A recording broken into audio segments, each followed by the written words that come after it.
Hello and welcome to another video. Today we're going to be taking a look at a rather unusual system than the usual Windows XP and Pentium 4 systems that come across my hands.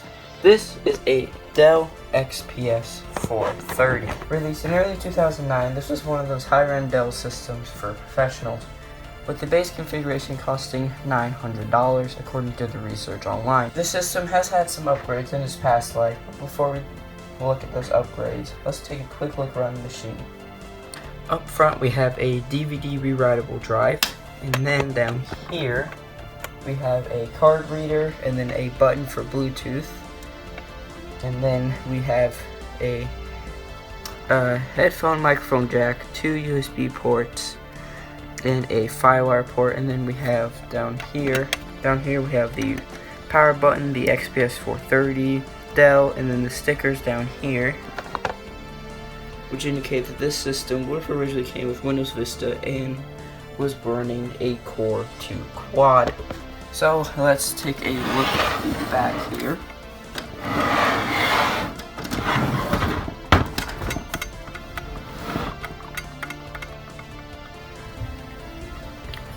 Alright, so on the back here we have our power supply right here, and then down here we have our audio jacks, optical audio, and then we have Ethernet, 5 USB 2.0 ports, and then down here we have, I believe this is some sort of like RCA audio out, though I'm not sure if that's entirely correct. And we have FireWire, eSATA, and then down in the expansion slots we have our video card here with S-Video and DMS59, and I'm assuming that this card is a Radeon 3650 due to the research that I've done online. And then down here we have something that I did not add myself, and that is a USB 3.0 card, which I may take out after this video and use it in my main system, because my main system doesn't even have USB 3. And then down here I have a rather interesting looking card with HDMI, 2 weird connectors. We have optical audio right there, in and out, and then we have what looks like a headphone jack, but it looks a little bit smaller than usual. And then down here we have this card right here. Now this card has a very weird connector on it, but that is where this thing connects to. I don't know at first what this thing was, but after looking through the manuals, which I do have, this is apparently some sort of Wi-Fi add-on from Dell, which I have never seen before. So now that we've looked through this system, let's take off the side panel. And oops, I accidentally pulled on this when I was trying to flip it around, but let's take off the side panel and have a look inside the system. Alright, so I've pulled out all of the expansion cards. Let's take a quick look at these. So first one is this video card, which is actually a Radeon 4650 with 1 GB of RAM. So that's better than I thought it was. And then for the USB 3 card is from Inatech and is a KTU 3FR-2021. And this is just a pretty basic USB 3 card. And then over here we have the Wi-Fi card, which has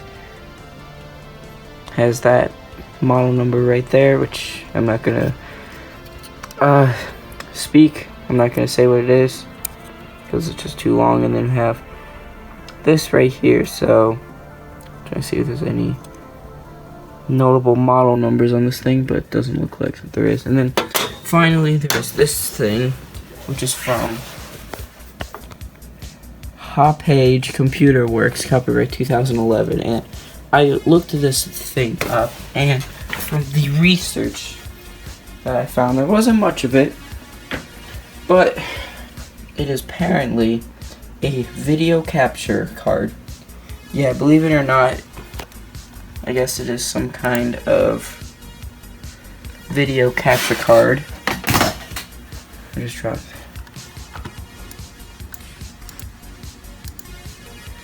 Yeah, so it says right here, the Hopage capture program. So apparently this is some sort of capture card, and if I go over this and look closely at the ports, there are some ratings. We have HDMI with AV in, AV out, with some special adapting of optical audio in and out, and then we have a little thing labeled IR, so I guess maybe for some sort of like IR reader.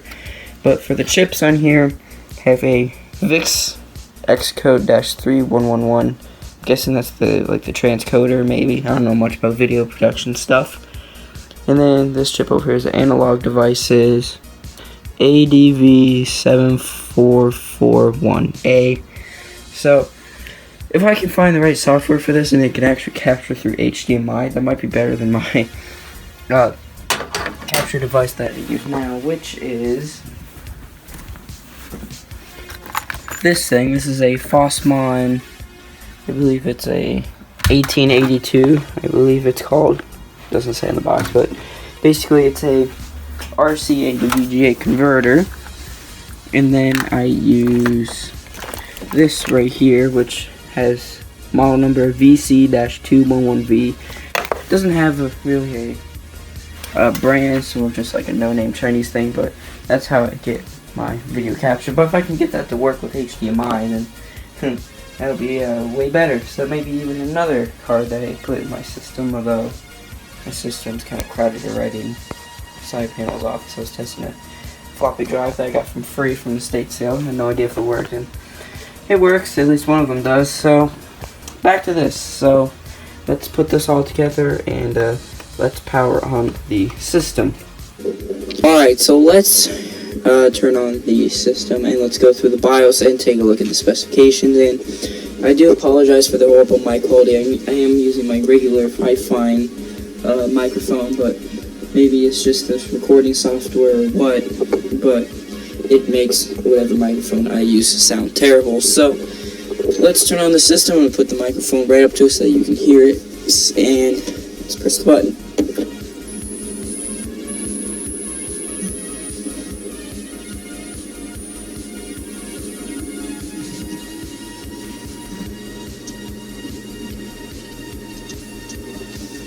And that horrible whining noise that you heard on start was the hard drive, and this thing didn't come with hard drives. Actually, I think it would have came with 2 hard drives originally, but it didn't come with any hard drives, so I had to add the only hard drive, SATA hard drive that I have that works, and that's a Samsung 750 gigabyte hard drive, which isn't the most reliable thing, so I will need to get a new hard drive for it. So here we are into the BIOS, and you can see that the BIOS version is A0, which I'm pretty sure is the original version, so this will probably need a BIOS update. And for the CPU, we have an Intel Core 2 Quad Q9300 at 2.5 gigahertz. This is actually a fairly decent Core 2 Quad processor. I'm kind of surprised we have one that's this good inside of it. And then for memory, we have 6 gigabytes of DDR3 at 1066 megahertz. I almost said 10,000. And then the date and time are correct, so the battery still works in the boot sequence. Yeah, there's the hard drive, the Samsung HD753LJ. It's making some great noises. So let's make the USB device the first bootable device, because that is what the Windows 7 installation is on. And then drives should have, yeah, there's the Samsung drive, and then there's the DVRW drive, and right here it does say the drive is controlled by writing the BIOS, so this probably did have 2 hard drives in it at one point. It does have eSATA as well, which is kind of a good thing, at least for me, if I ever need to hook up an external drive, but that'll probably never happen. There's really nothing that interesting there. For video, there's nothing interesting. And then, let's see, multiple CPU cores on, speed step, Let's see, let's do post behavior, let's see what's in here. Fast boot, I guess we'll have fast boot on, sure, why not. Numlock, just have that off. This is memory available operating system. No.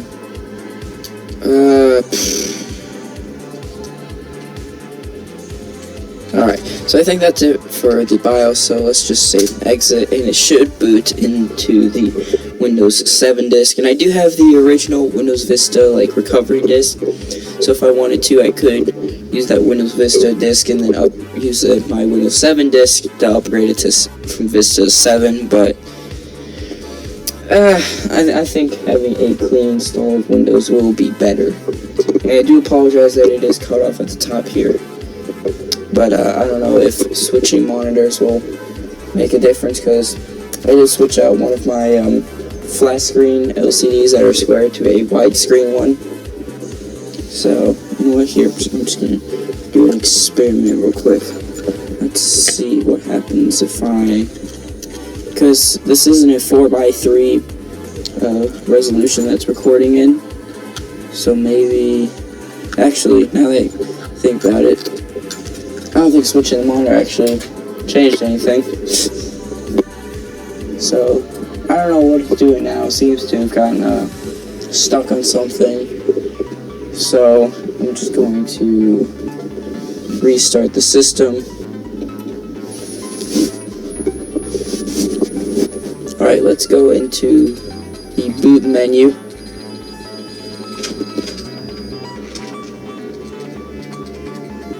Alright, at least I hope I got it. Sounds like I did, but let's just see. Here we go. So, let's go USB device. Let's hope that I set this up correctly.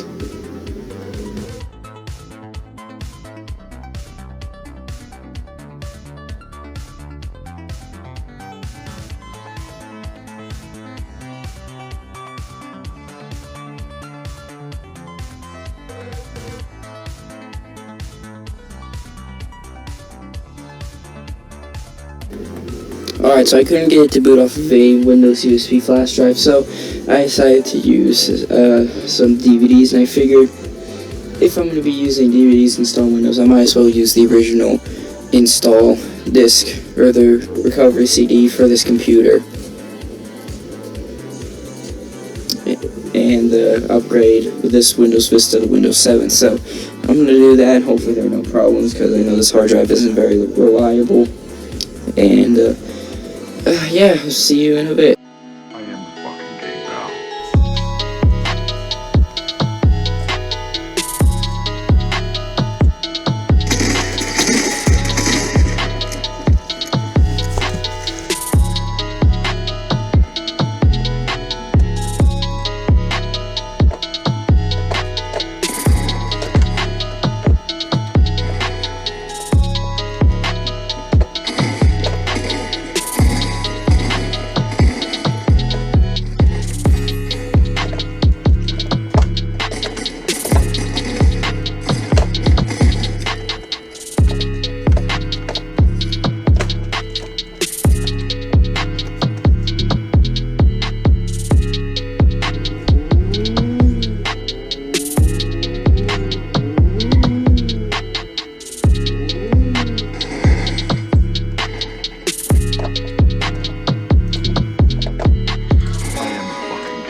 So I hope you guys enjoyed this video. If you did, definitely leave a like and subscribe. And what I am going to try and do is edit this video on this Dell XPS 430. And I mean, it should do okay. I mean, it has a Core 2 quad in it, and dedicated Radeon graphics card, so it should do okay. And right on screen, I'll put a message saying how good or bad the experience was. And it is 12:30 a.m. in the morning, and I'm gonna try to finish this up tonight and then upload it sometime tomorrow. So hope you guys enjoy this video, and yeah, more videos coming soon. School is finished, so I have more time to make hopefully higher quality videos. Can't promise anything, and I have quite a few more things I want to make videos on. So I will see you guys next time.